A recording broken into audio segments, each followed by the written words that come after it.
Welcome back, everyone. Today, we're diving headfirst into the exciting world of financial strategies that can turn your paycheck into a wealth-building powerhouse. Ever stare at your bank account after payday and think, where did all my money go?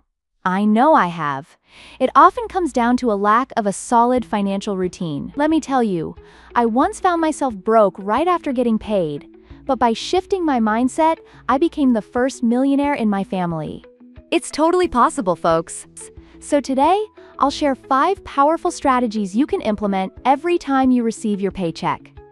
Get ready, because this is going to be an enlightening ride.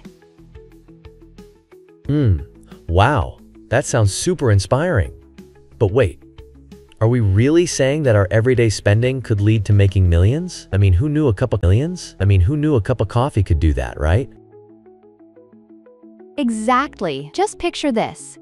If you're spending $5 on coffee, $15 on lunch, $4 on transport, $2 on snacks, and $1.40 on subscriptions, you're looking at a potential yearly expense of about $10,000. Those little daily indulgences can really add up. So, first things first, let's work on separating your wants from your needs. It sounds straightforward, but believe me, it can become a real challenge. That does sound tricky. My needs definitely include my avocado toast every morning, right? How do I really figure out the difference between my needs and my wants? Ha! That's a classic. Needs are those essentials you can't live without, like rent and utilities. Wants are more about those delightful treats, like that avocado toast. A great exercise to try is to go through your latest bank statements and create 2 columns, one for needs and the other for wants. Oh, wow. So I'd have to actually see how much I'm spending on, takeout versus utilities? That sounds like it could really open my eyes. Absolutely. Once you categorize your expenses, you'll likely notice how those little treats can accumulate and prevent you from achieving financial freedom over time. Seriously, this self-reflection is crucial. Okay, so let's say I find out I'm spending $200 a month on snacks alone. What should I do next? Great question. After you've evaluated your needs, see how much cash is left after you cover the essentials. Ideally, you want to keep your needs under 50% of your income, but if you're aiming to build wealth faster, strive for around 25%. That seems really tough. How on earth do I even start cutting back on my needs? Look for opportunities to reduce costs.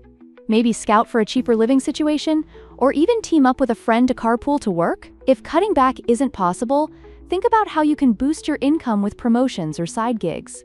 Your earning potential can often outweigh your saving potential. Ooh, I love the idea of a side hustle.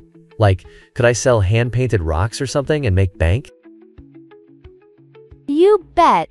There's a market for everything, even hand-painted rocks. Next, once you've established a budget, direct a portion of your paycheck into a high-interest savings account. Aim to save at least 20% of your earnings for emergencies. Okay, but is 20% even realistic? What if I need that cash for, snacks? That's the mindset that can hold people back. It's crucial to prioritize your future stability over fleeting pleasures. Aim to save up 3 to 6 months' worth of your essential expenses in an emergency fund. This is your safety net for those unpredictable moments life throws your way. Wow, that makes all the sense. Life really does happen. But what do I focus on once I've built that emergency fund?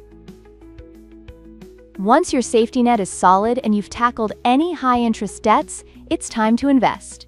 You should aim to put your leftover funds into a tax-advantaged investment account. Think about contributing 35 to 40% of any surplus you have.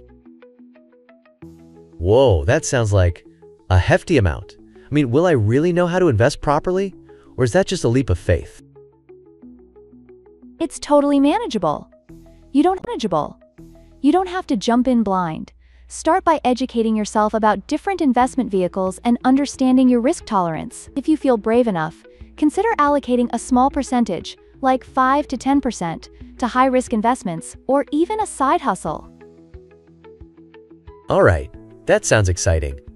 Should I also look into cryptocurrency use if I've got a little of that 5% hanging around? If you're comfortable with the risks, go for it.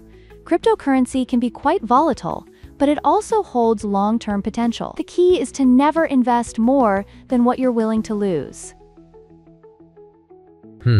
That's definitely wise advice. But if I do lose that cash, how do I explain to my grandma why I spent money on internet magic coins? Haha, just tell her it's part of your modern money-making adventure. And remember, if you're eager to explore more financial strategies, be sure to subscribe for more great content. Yes, let's get our finances in order together, everyone.